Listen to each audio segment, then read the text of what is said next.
அனைவருக்கும் வணக்கங்கள். TNPSC group 1 2025 mains தயாராகிக் கொண்டிருக்கக்கூடிய மாணவர்களுக்காக ப்ரீவியஸ் இயர் கொஸ்டின் பேப்பர் வந்து நம்ம பார்த்துட்டு இருக்கிறோம். அந்த வரிசையில 2023 குரூப் 1 எக்ஸாம்ல 10 மார்க் கேள்வியில் கேட்கப்பட்ட வினித் நரேன் என்கின்ற ஒரு வழக்கு பற்றிய ஒரு கேள்வி இன்னைக்கு நம்ம வந்து எப்படி ஆன்சர் பண்றது அப்படின்னு பார்க்கலாம். கொஸ்டின் பாருங்க, ஒரு டிஎன்பிஎஸ்சி கொஸ்டின் தான் எடுத்து வச்சிருக்கிறேன். ஸோ கொஸ்டின் நம்பர் 1ல கேட்டிருக்கிறாங்க 10 மதிப்பெண் கேள்வி. கேள்வி என்னன்னு பார்த்தீங்கன்னா, elaborate the contours of Vinith Narain case and then explain how the judgment of the case imparted a paradigm shift in tackling public corruption in India. பொது நிர்வாகத்தில் ஊழல் அப்படின்னு ஒரு டாபிக் இருக்கு இல்லையா பாலிட்டியில, அந்த கரப்ஷன் இன் பப்ளிக் லைஃப் அப்படிங்கிற ஒரு டாபிக்ல இருந்து இந்த கொஸ்டின் கேட்டிருக்காங்க. தமிழ்ல பாத்தீங்கன்னா, வினித் நரேன் வழக்கின் தன்மையை விவரித்து. அப்போ ஃபர்ஸ்ட் அந்த வழக்குடைய நேச்சர் அதான் அவங்க சொல்றாங்க. வழக்குடைய கான்டூர்ஸ் அந்த தன்மையை விவரித்து, அந்த வழக்கின் தீர்ப்பு இந்திய பொது ஊழலுக்கு எதிரான நடவடிக்கைகளில் எவ்வாறு பெரிய மாற்றத்தை உருவாக்கியது என்பதை விவரி. இதான் அந்த கொஸ்டின். அப்ப 2 இது கேட்டிருக்காங்க கேள்வி. ஃபர்ஸ்ட் நமக்கு வினித் நரேன் வழக்குல என்ன தீர்ப்பு கொடுத்திருக்காங்க, இல்ல வினித் நரேன் வழக்குடைய தன்மை என்ன அப்படிங்கறத முதல்ல நம்ம சொல்லணும். எதுக்காக அந்த வழக்கு வந்துச்சு, அந்த வழக்குல என்ன மாதிரியான தீர்ப்புகள் கொடுக்கப்பட்டது, 1. 2வது, இந்த தீர்ப்பு நம்ம இந்திய அரசாங்கத்துடைய பொது நிர்வாகத்துல பொது ஊழலுக்கு எதிரான நடவடிக்கைகள்ல எப்படி ஒரு மாற்றத்தை அது உருவாக்கியது. 2 விதமா கொஸ்டின் நம்ம வந்து ஆன்சர் பண்ணணும். நம்ம டைரக்டா வினித் நரேன் வழக்கை பத்தியே ஃபுல்லா எக்ஸ்பிளைன் பண்ணிட்டு இருக்க கூடாது. 2 பார்ட் இருக்கு. மொதல் பார்ட் வந்து வினித் நரேன் வழக்கை பத்தி சொல்லணும். அது என்ன மாதிரியான சேஞ்சஸ அதுக்கப்புறம் நமக்கு கொண்டு வந்துச்சு, முன்னுதாரணமாக விளங்கியது என்பதையும் நம்ம பேசணும். சோ உங்களுக்கு பாருங்க, வினித் நரேன் கேஸ் அப்படின்னா என்ன, முதல்ல அந்த வழக்கு எதுக்காக பதிவு செய்யப்பட்டது அப்படின்னு சொல்லிட்டு பார்க்கலாம். சோ நம்ம எல்லாருக்குமே தெரியும், ஹவாலா அப்படிங்கிற ஒரு முறை வந்து பணமாற்றம் செய்வதற்கான ஒரு முறையாக ரொம்ப காலமாகவே இருந்துட்டு இருக்கு. பொதுவாகவே கிழக்காசிய நாடுகள்ல இந்த முறையை வந்து பின்பற்றுறாங்க. சட்டவிரோதமான பண பரிமாற்றம் செய்வதற்காக ஹவாலா புரோக்கர்ஸ் இருக்காங்க. இந்த புரோக்கர்ஸ்க்கு ஒரு குறிப்பிட்ட அளவு நம்ம கமிஷன் கொடுத்தோம் அப்படின்னா, எந்த நாட்டுல உள்ள பணத்தையும் இன்னொரு நாட்டுக்கு என்ன செய்வாங்க அப்படின்னா, அவங்க நாட்டுடைய கரன்சியாக மாற்றி தருவாங்க. ரெஃபரன்ஸுக்கு ஏதாவது ஒரு அடையாள ரூபாயை வந்து காமிச்சு அவங்க அந்த பணத்தை வாங்கிட்டு போலாம். இந்த சினிமா படங்கள்லாம் நீங்க பாக்குற மாதிரி தான். ஒரு ரூபா நோட்டை 2ஆ கிழிச்சு, ஒண்ணு நம்ம வச்சிருப்பாங்க, இன்னொன்னு யார்ட்டையா கொடுத்துட்டு இருப்பாங்க. இவங்க நேரா வெளிநாட்டுக்கு போயிட்டு அந்த ரூபாயை அங்க காமிச்சு மீதி இருக்கக்கூடிய கேஷ் வந்து வாங்கிட்டு போயிட வேண்டியதான். சோ இதுதான் வந்து ஹவாலா அப்படிங்கிற ஒரு டிரான்சாக்ஷன். ஸோ 1991ல டெல்லியில பாத்தீங்கன்னா, ஹிஸ்புல் முஜாஹிதீன் அப்படிங்கிற ஒரு டெரரிஸ்ட் ஆர்கனைசேஷனுடைய முக்கியமான ஒரு பொறுப்புல இருக்கக்கூடிய அஷ்ஃபக் ஹுசைன் அப்படிங்கிற ஒருத்தரை கைது செய்யறாங்க. இந்த கைது செய்ததற்கு பிறகு இவர் யாரு என்ன அப்படின்னு விசாரிக்கும் போது இவர்கிட்ட நிறைய பணம் பரிமாற்றம் செய்வதற்கான ஆவணங்கள் இருக்கிறத கண்டுபிடிக்கிறாங்க. அதுக்கப்புறம் போலீஸ் இவங்கள்ட்ட இன்ட்ராகேட் பண்ணி அதுக்கப்புறம் சிபிஐ அவங்கள்ட்ட விசாரணை நடத்திய பிறகு 2 முக்கியமான நபர்களை வந்து இவங்க கை காட்டுறாங்க. ஒருத்தர் பேரு சுரேந்திர குமார் ஜெயின், இன்னொருத்தர் பேரு வீரேந்திர குமார் ஜெயின், 2 பிரதர்ஸ். இந்த 2 பேரும் சேர்ந்து இந்த ஹவாலா மோசடியில் ஈடுபடுவதற்கான முக்கியமான புரோக்கர்ஸ் அப்படின்னு கண்டுபிடிச்சாங்க. அவங்க வீட்டுல போய் பார்க்கும் பொழுது நிறைய ஆவணங்களை சீஸ் பண்ணும் பொழுது 2 முக்கியமான டைரிஸ் அண்ட் நோட் புக்ஸ் இது எல்லாத்தையுமே சிபிஐ வந்து எடுத்து பார்க்கும்போது அதுல அவங்க யார் யாருக்கெல்லாம் டிரான்சாக்ஷன் பண்ணியிருக்கிறதா எழுதி வச்சிருக்காங்க அப்படின்னா, ரொம்ப ஹை ரேங்கிங் பியூரோக்ரேட்ஸ், அதுக்கப்புறம் பொலிட்டீஷியன்ஸ், இவங்க பேர்லாம் அதுல எழுதி வச்சிருந்தாங்க. இப்போ சிபிஐ வந்து பட்டமா வந்து ஆவணங்கள் எடுத்ததுக்கு பிறகு உடனே நடவடிக்கை எடுத்திருக்கணும். ஆனா அப்போ உள்ள சிபிஐயோட கண்டிஷன் என்னன்னா, நிறைய முக்கியமான நேரங்கள் எல்லாமே பொலிட்டிக்கல் பவர் தான் இன்ஃப்ளூயன்ஸ் பண்ண காரணத்தினால இதுக்கு மேல அவங்களால ஆக்ஷன் எடுக்க முடியல. அப்படியே அதை என்ன பண்றாங்கன்னா பெண்டிங்ல போட்டுறாங்க. ஒரு விரைந்த நடவடிக்கை இல்லை. இதுல பொதுமக்களுடைய ஊழல் அப்பட்டமாக தெரிந்தும் அரசு இப்படி ஒரு நடவடிக்கை எடுக்க தயங்குதே அப்படின்னு ஒரு பப்ளிக் இன்ட்ரெஸ்ட் லிட்டிகேஷனை ஃபைல் பண்றாரு வினித் நரேன் அப்படிங்கிறவர் 1993ல. இந்த ஜெயின் ஹவாலா ஸ்கேண்டல்னு சொல்லக்கூடிய இதுக்கு ஒரு நல்ல ஒரு கைட்லைன்ஸ் கொடுக்கட்டும் அரசுக்கு அப்படின்ட்டு ஃபைல் பண்றாரு. 93ல கொடுத்த இந்த வழக்குக்கு 97ல தான் ஒரு தீர்ப்பு வந்து உச்சநீதிமன்றம் வழங்குது. சோ இதற்கு பிறகு இவங்க என்ன செய்றாங்கன்னா, நெறைய ரீஃபார்மேஷன் பண்ண சொல்றாங்க. சிபிஐலாம் அது ஒரு அட்டானமஸ் யூனிட்டா இருக்கணும். அத வந்து இப்படி பொலிட்டிக்கல் பவருக்காக பயன்படுத்தக்கூடாது. சென்ட்ரல் விஜிலன்ஸ் கமிஷனுடைய மேற்பார்வைக்கு கீழ அது இனிமே செயல்பட வேண்டும். அப்படிங்கிறதெல்லாம் புதுசா கைட்லைன்ஸ் சொல்றாங்க. சிபிஐ உடைய டைரக்டர தேர்ந்தெடுக்கிறதுல வெளிப்படைத்தன்மை அதிகமாக இருக்க வேண்டும். பொலிட்டிக்கல் இன்ஃப்ளூயன்ஸ் இருக்கணும். எதிர்க்கட்சி தலைவரு, அதுக்கப்புறம் ஆளுங்கட்சி தலைவர், பிரதமர் போன்ற முக்கியமான ஆட்கள்லாம் அதுல வந்து பொறுப்பு வகிக்க வேண்டும்.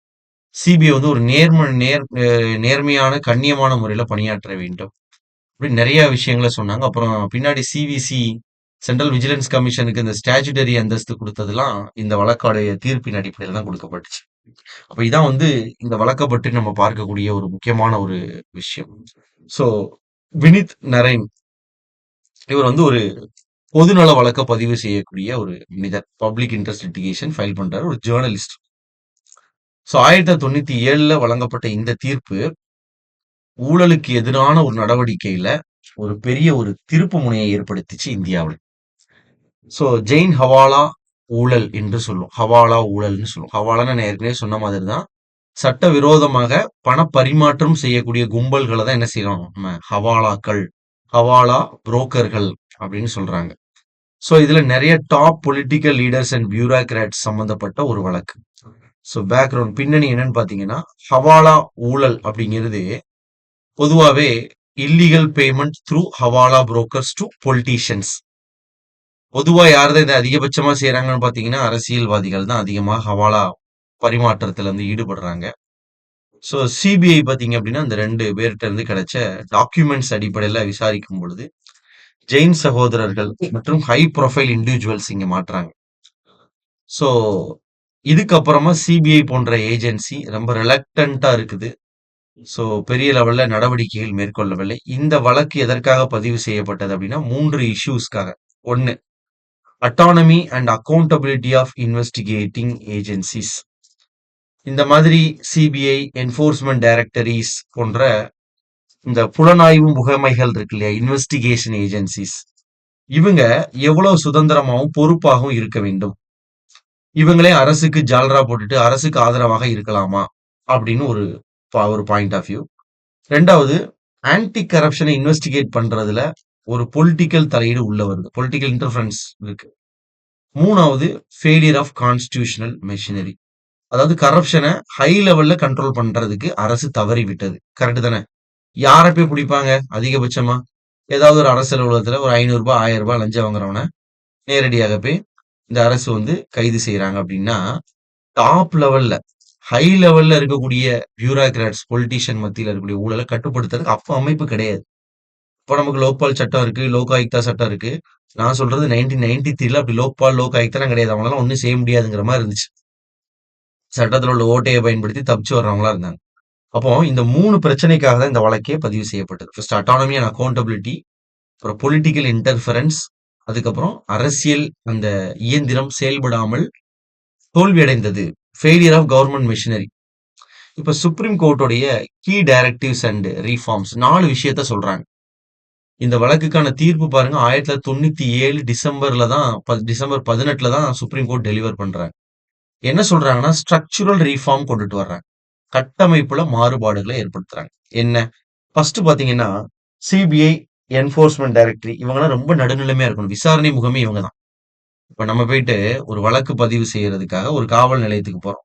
அப்போ காவல் நிலையத்தில் உள்ள அதிகாரிகள் ஃபேரா இருந்தா தான் நீதி நமக்கு கிடைக்கும். விசாரணைங்கிற இடத்துலயே நமக்கு யார் மேலயாவது நம்ம வழக்கு பதிவு செய்யறோம்னா, இவங்க அவங்களுக்கு ஃபேவரா இருந்தாங்கன்னா, அப்ப நமக்கு இந்த நீதிங்கிறது எப்படி நிலைநாட்ட முடியும்? அப்ப இவங்க தனியா சுதந்திரமாக இருக்க வேண்டும். தன்னாட்சி அதிகாரம் கொண்டிருக்க வேண்டும். Autonomous of CBI and enforcement directory. ஆளும் கட்சியில பதவியில இருக்கிறவங்க தவறு செய்யும் பொழுதும் அவங்களையும் கேள்வி கேட்கணும். அப்போ இவங்களும் என்ன சொல்றாங்க? சிவிசி, மத்திய புலனாய்வு முகமை, மத்திய சென்ட்ரல் விஜிலன்ஸ் கமிஷன் சொல்லக்கூடிய விழிப்புணர்வு ஆணையத்துடைய கட்டுப்பாட்டுக்கு கீழே தான் இவங்களும் இருக்கணும். இப்ப சிபிஐ உடைய ஃபங்க்ஷன் இவங்களும் வாட்ச் பண்ணுவாங்க. அடுத்தது insulating the CBI from political bureaucrats. அரசியல்வாதிகள் மற்றும் அதிகாரிகள்ல இருந்து இந்த சிபிஐ தனிச்சு வச்சிருக்கணும். சிபிஐ டைரக்டருக்கு மினிமம் டென்யூர் வந்து 2 இயர்ஸ் தான் வைக்கணும் அப்படின்னு இவங்க ஒரு தீர்ப்பு கொடுத்திருக்காங்க. 2வது எப்படி அப்பாயிண்ட் பண்றது? இந்த சிபிஐ உடைய டைரக்டர்ஸ் எப்படி அப்பாயிண்ட் பண்றதுன்னா, ஒரு ஹை பவர்டு கமிட்டி மூலமா தான் அப்பாயிண்ட் பண்ணணும். சும்மா எடுத்த உடனே நம்ம ஒரு 4 council of ministers, cabinet minister சேர்ந்து ஒரு சிபிஐ அப்பாயிண்ட் பண்ணிடக்கூடாது. அதுல யார் இருக்கணும் பாருங்க. பிரைம் மினிஸ்டர், ஆப்போசிஷன் பார்ட்டியோட leader, chief justice of India. இந்த 3 பேர் இருக்கணும் அப்படிங்கிறாங்க. 3வது ப்ராசிக்யூஷன் சாங்ஷன். அதாவது விசாரணை நடத்துவதற்கான அனுமதி. இப்ப சிபிஐயே ஒரு விஷயத்துல வந்து சஸ்பெக்ட் பண்ணுது. இந்த வழக்க வந்து நம்ம எடுக்கலாம் அப்படின்னு நினைக்குதுன்னா, அந்த அதிகாரம்ங்கிறது யாரு குடுக்க வேண்டியிருக்கு அப்படின்னு பார்த்தீங்கன்னா, மத்திய அரசு தான் இவ்வளவு நாள் குடுக்க வேண்டியது இருந்துச்சு. அப்ப மத்திய அரசுட்ட போய் ஆளுங்கட்சிக்கு சார்பா இருக்கிற ஒருத்தர் மேல நாங்க நடவடிக்கை எடுக்க போறோம் அப்படின்னு சிபிஐ கேட்டா, அந்த ப்ராசிக்யூஷன் சாங்ஷன் அப்படிங்கிறத குடுக்க மாட்டாங்க. இப்ப இதுல என்ன சொல்றாங்கன்னா, section 19 of prevention of corruption ஆக்ட்க்கு கீழ ப்ராசிக்யூஷன் சாங்ஷன காம்பட்டன்ட் அத்தாரிட்டி, அதாவது ஒரு ஒரு தகுதி வாய்ந்த ஒரு நீதிமன்றத்துடைய தகுதி வாய்ந்த ஒரு அதிகாரம் கொண்ட ஒரு அமைப்பு தான் இந்த ப்ராசிக்யூஷனை சாங்ஷன் பண்ணணுமே தவிர கவர்மெண்ட் சாங்ஷன் பண்ணக்கூடாது. அதுவும் இவங்க கேட்கிற 3 மாசத்துக்குள்ள சாங்ஷன் பண்ணி தரும். கடைசியில சிவிசி, சென்ட்ரல் விஜிலன்ஸ் கமிஷன் என்ன செய்யணும்னா, ஒரு ஸ்டாச்சுட்டரி பாடியாக மாற்றப்பட வேண்டும். ஒரு சட்ட ரீதியான அந்தஸ்து கொண்ட ஒரு அமைப்பாக மாற்றப்பட வேண்டும். இதுல கான்ஸ்டிடியூஷனல் பாடிஸ் முதல்ல கிடையாது. ஸ்டாச்சுட்டரி பாடிஸும் கிடையாது. பின்னாடி சென்ட்ரல் விஜிலன்ஸ் கமிஷன் ஆக்ட் 2003 பிரகாரம் தான் அதுக்கு அந்த அத்தாரிட்டியவே கொடுத்திருக்காங்க. இப்ப 4 விஷயம் தான் இருக்கு. முதல்ல என்ன சொல்லியிருக்கிறோம் அப்படின்னா, சிபிஐசி அண்ட் இடியை வந்து அட்டானமஸ் பவர் கொடுக்கணும்னு சொல்றாங்க. 2வது அப்பாயின்மெண்ட் எப்படி செய்யணும்னு சொல்றாங்க. 3வது ப்ராசிக்யூஷனை எப்படி நம்ம சாங்ஷன் பண்ணணும். அவங்களுக்கான அந்த ப்ராசிக்யூஷன் விசாரணை அதிகாரத்தை நம்ம எப்படி காம்பட்டன்ட் அத்தாரிட்டி மூலமா 3 மந்த்துக்குள்ள கொடுக்கணும். நெக்ஸ்ட் பாத்தீங்கன்னா ரோல் ஆஃப் சிவிசி அதை ஒரு ஸ்டாச்சுட்டரி பாடியா மாத்தணும். இப்போ 2வது கேள்விக்கு வரும். 2வது கேள்வி என்ன கேட்கிறாங்கன்னா, இது எப்படி ஒரு பாராடிம் ஷிஃப்டா மாறுது? இதுக்கப்புறம் நம்ம கரப்ஷனுக்கு ஒரு கண்ணோட்டமே நமக்கு மாறுது. அப்ப என்னெல்லாம் செய்யறாங்க அப்படின்னு பாருங்க. First institutional insulation. என்ன இன்சுலேஷன் பண்றாங்க? Investigation agencies must be free from political pressure. So இதுதான் ஏற்கனவே இருந்த ரூலிங் பார்ட்டியுடைய பவர் ஆன் சிபிஐயை ரெடியூஸ் பண்ணுது. 2வது நம்ம என்ன செய்யறோம்னா, ஜுடிஷியல் ஆக்டிவிசம் ஃபார் அக்கௌண்டபிலிட்டி. அதாவது அரசு என்னமோ செஞ்சுட்டு போகுது, நீதித்துறை எனக்கு என் வேலையை மட்டும் நான் பார்த்துட்டு இருப்பேன்னு இல்லாம ஒரு ப்ரோ ஆக்டிவ் ரோலை வந்து ஜுடிஷியரி இந்த இடத்துல பார்த்துருக்கு. ஊழலை கட்டுப்படுத்துறது என்ன ஜுடிஷியரியோட ரோலா? கிடையாது. ஜுடிஷியரியோட வேலையே கிடையாது. சட்டம் இயற்றுறதுக்கு தான் லெஜிஸ்லேட்டிவ் பாடிஸ் இருக்காங்க, நடைமுறைப்படுத்துறதுக்கு எக்ஸிகியூட்டிவ்ஸ் இருக்காங்க அப்படின்னு நீதிமன்றம் போகாம இவங்க தன்னிச்சையாக ஒரு நடவடிக்கை எடுத்து ஒரு ஜுடிஷியல் ஆக்டிவிசம் மூலமாக என்ன செய்யறாங்க? அவங்களுடைய வெளிப்படைத்தன்மையை ப்ரூவ் பண்றாங்க. Example of judicial governance. 3 strength and investigation mechanism.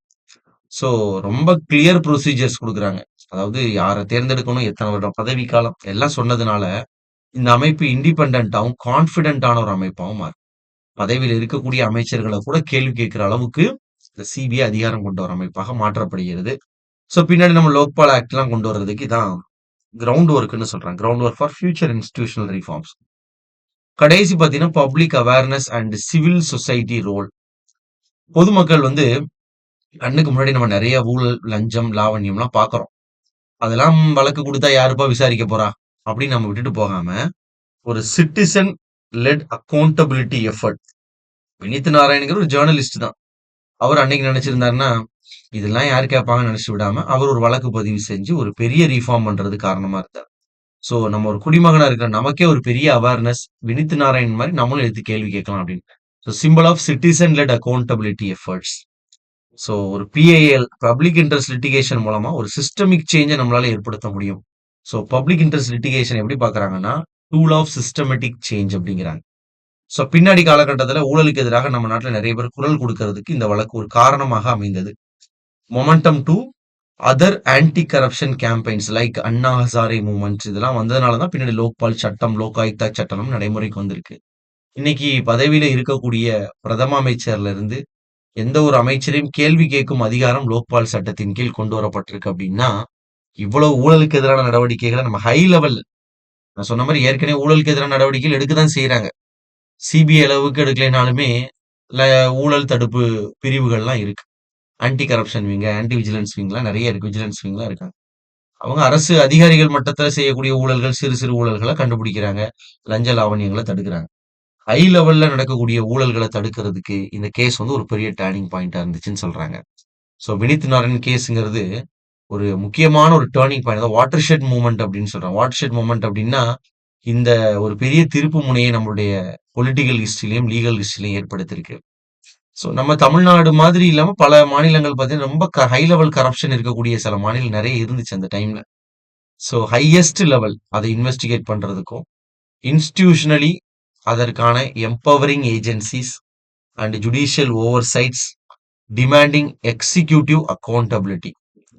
So கடைசியில நமக்கு பெரிய அளவுல இன்ஸ்டிடியூஷனல் ரீஃபார்ம் பண்றதுக்கும், இந்த வழக்கு வந்து ஒரு பெரிய ஒரு கேட்டலிஸ்ட்டா வினையூக்கியாக இருந்திருக்கு அப்படிங்கிறதுல எந்த ஒரு மாற்றமும் இல்லை. கேள்வி கேட்டது பார்த்தீங்கன்னா, இந்த 2 தான் கேட்டிருக்காங்க. சுப்ரீம் கோர்ட்டோடைய அந்த கான்டூர்ஸ் என்ன அப்படிங்கிறது, பிளஸ் அதோட வந்த இந்த பாராடிம் ஷிஃப்ட் என்ன அப்படிங்கிறது. வழக்கு புரிஞ்சிருக்கும்னு நினைக்கிறேன். இதுல வந்து சிம்பிள் கீ டெர்ம்ஸா வந்து பார்த்தீங்கன்னா, அதுல இருக்கு. இத நீங்க புரிஞ்ச மாதிரி, உங்களுக்கு புரிஞ்ச மாதிரி தமிழ் மொழியில என்ன பண்ணிக்கலாம், அத பார்த்து எழுதிக்கலாம். உங்களுக்கு பிடிஎஃப் லிங்க் இருக்குது. டவுன்லோட் பண்ணிக்கங்க. ஸோ பேசிக்கா ஒரு இன்ட்ரோடக்ஷன் இந்த வழக்க பத்தி, பின்னணிலாம் 10 மார்க் எழுதுறதுக்கு வாய்ப்பு இருந்தா எழுதுங்க. டைரக்டாவே கீ இஷ்யூஸ்க்கு போயிற வேண்டியது. என்ன பிரச்சனைங்கிறதுல போயிற வேண்டியதான். சுப்ரீம் கோர்ட் குடுத்த 4 கீ டைரக்டிவ்ஸ் 4 இருக்கு. அத எழுதுங்க. அதுக்கப்புறமா ஏற்படுத்தப்பட்ட அந்த பாராடிம் ஷிஃப்ட் முன்னுதாரணமாக நமக்கு என்னென்னலாம் இருந்துச்சு அப்படிங்கிறதையும் இந்த இடத்துல எழுதிட்டு இத நம்ம கம்ப்ளீட் பண்ணிரலாம். ஸோ 10 மார்க்குங்கும்போது உங்களுக்கு ஒரு பேசிக் லெவல்ல இத எக்ஸ்பிளைன் பண்ணிட்டு போயிரலாம். Thank you. Suresh IAS academy வெற்றியின் முகவரி.